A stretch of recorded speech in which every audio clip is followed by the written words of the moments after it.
Hello everyone, Flexor here with my first MTG Arena upload. In this video you will find out what kind of content you can expect and hopefully I can inspire you to play some more free-to-play Magic the Gathering.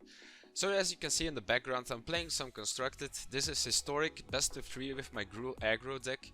Yes, I hear some players going aggro, blech, but I like it. Don't worry, my other historic deck is Jeskai Walkers. For those who don't know, Jeskai just means it's a blue, white and red deck. Historic is a format that I like because it's easier to get a deck going if you form some wild cards. Of course, the biggest investment will be the land. I was lucky to start playing when Ravnica was still around and collected most of the shock lands early. That's my first piece of advice. You want to play historic, get wild cards and get lands first. If you want to play more than just one color, of course. I did not start out that way. My first deck was just simply a mono-red burn deck. Many hate mono-red, but I believe it's first of all cheap, it's easy to play, and it helps build a larger collection by getting wins. In the match you see on the screen you see a lot of rares, but remember, I've been playing since Ravnica, so I have built up a collection. You will not see me play standard though, maybe somewhere in the future. The far future, in a galaxy far, far away. After this you're gonna see me do some gameplay from the Planeswalker decks that I mentioned earlier, with some commentary of course.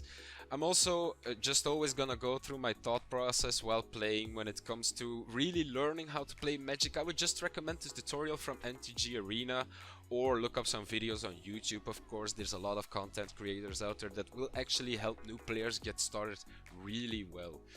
But I don't think I will be creating any videos like that. I've been playing Magic for a very long time, so getting people into it is definitely something that I want to do, but having to teach them everything from the start is something that I'm not willing to commit to just yet. Might also be in the future, and is actually a lot more realistic to happen than standard. After this you're gonna hear me say some commentary during the Jeskai Planeswalkers deck, and also stick around until the end of the video for a little extra that will be coming. Alright, here we are with the Jeskai Planeswalkers. First hand, kind of an awkward one though, only have one counterspell and a Teferi, but it actually felt good enough to keep. First of all because we were on the draw, and yes, this deck does play 26 lands, but first of all, I didn't know what I was up against. Turns out this was Izzet Phoenix actually. The unfortunate thing here, of course, is we kept drawing a few lands in a row. But, weirdly enough, that's actually okay with this deck. Because you also have Teferi, and his plus ability wants you to have untapped mana, of course, for cards like Absorb. Apart from that, we also play Shock, we play Thundering Rebuke, and we play Banishing Light, and the rest of the deck are just Planeswalkers. We play 3 Teferis, we play 4 Teferis, excuse me, we play 3 Sarkhans, and 4 Narsets, the 3 mana one that says your opponents can draw more than one card each turn. Here we find the Banishing Light. The Scry reveals us the Sphinx of Foresight, which is a very good flyer, the only creature that I play 4 times in this deck. Here I decide to absorb the Arclight Phoenix, no real reason to take the 3 damage here, and he has to commit 3 spells to get it back. Also, other reason to absorb is of course I wanted to play Teferi. We find the Deafening Clarion, which is also nearly always a reasonable answer against Izzet Phoenix, because you can just kill multiple Phoenixes with one Clarion. Of course, cards like Banishing Light are better against the Phoenix because they can get it back from the graveyard. Here they just dealt 3 damage to Teferi, but turns out it was just to enable this Stormwing entity. So they scry 2, and they both go to the bottom, so they didn't like the cards they found. We're back in our turn, we're up to 6 mana, and here I'm thinking about what do I want to do with this entity. Let's just start off with drawing a card, see what our options are, and look at that. It's the best decision I could make, because Thundering Rebuke here is the best answer against that Stormwing entity, because even if they have Spell Pierce I can just pay the mana. Turns out they don't have an instant, so I can even play Sphinx of Foresight on the same turn. I really like this turn. I think this might just be the turn that completely took the game in my favor. Because even if they start getting the Phoenix back, it's okay, I can block it with the 4-4. If they kill my 4-4, they still lose the Phoenix probably.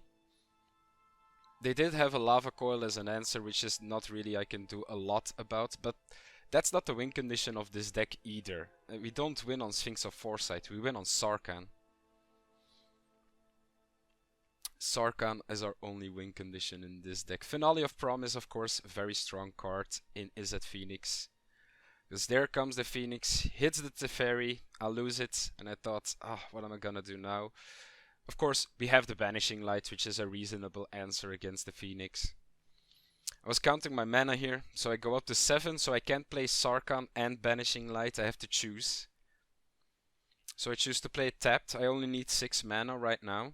I Banishing Light, that Phoenix, and I keep up Absorb here. The Clarion is indeed, it's just sitting there, but here it was just better to exile the Phoenix because they didn't have another one in the graveyard, as of right now. Here I'll let the Charter Course resolve. Yes, they get to put a Phoenix in the graveyard, but it's actually okay. I'm at 23 alive, they have only 1 Phoenix right now, so if I go down to 20, definitely not a loss. We do take a shock to the face. I'll let it happen as well. Because again, no real reason to counter this. We know the Phoenix was going to come back even when you countered the 3rd spell, so there's no real reason to toss it. Shock, also good answer against the Phoenix if you want to get rid of it for a while. Here, of course, I play my land tapped. I shock the Phoenix to get rid of it. To see also if they have a counterspell and they want to answer my shock. Here it's still risky to just play the Sarkhan, but it turns out it was actually the right decision. Because he gets the resolve, we get to make a dragon. They do kill Sarkhan here, because I think they had a 2nd shock. Yep, they kill Sarkhan, but still the dragon is actually the most important thing we got out of this. We got a shock out of their hands during our turn. Then of course we got the dragon in play. Now they have to find something like a Lava Coil or a bounce to get rid of this dragon. And if they don't, then even getting their Phoenixes back isn't great. And as I said before, Finale of Promise lets them reuse their Lava Coil, even lets them reuse their Op to get a card back. And of course the Phoenix returns yet again. So now we might be in a little bit of trouble. So Thirst for Meaning, some people might think, why do you play that? You don't want to discard Banishing Light. Well, that's true. You mostly don't want to discard Banishing Light, but I like Thirst for Meaning. It's actually doesn't really matter if you play Thirst for Meaning, Thirst for Knowledge. It achieves the same thing in this deck. Of course, there are the moments where you can actually discard a Banishing Light and you get to keep 2 cards, of course. In the sideboard also of this deck we have a few enchantments. Or do I? Yeah, I was L-tapped for a second here. I am also updating my video recording software so we don't get to see that anymore. So you saw a short flash of the sideboard, but it's gonna come up on the screen here exactly what I sideboarded. You already see one card, the Pillar of Flame. Is a very, very good sideboard card. So we took out 2 Teferis and 2 Clarions and the Absorbs. And we put in Dovin's Veto because it's cheaper and they can't respond to it. And of course we added in the Pillar of Flames and Ashiok. Ashiok can completely exile their graveyard. So even if they get a Phoenix in their graveyard, if we just play Ashiok, bye bye Phoenix. So here Electromancer, interesting decision, like do I kill this with Pillar of Flame? Most of the times I think the answer is actually no. But because my hand is so slow and I really wanted to play Ashiok on turn 3, I decided to do it. Because the Pillar is the perfect answer against the Phoenix. You don't really want to use it on an Electromancer. You mostly want to use a Shock or something like Deafening Clarion to kill it along with a Phoenix. But here, to protect Ashiok was definitely worth it, because look what happens right now. We play our land. We see the Phoenix. We play the Ashiok. We use his minus ability. An opponent says, right, I can't beat this. GG, well played. Right, that was it. Guys, thanks for sticking around for this video. Of course, here's that little extra. I will be doing draft videos together with my friend Jazz. You can find his Twitch down below in the comments. I will link it separately. And you will see regular content from us. And I hope you also enjoy that, just like you would enjoy this video. Don't forget to like and subscribe.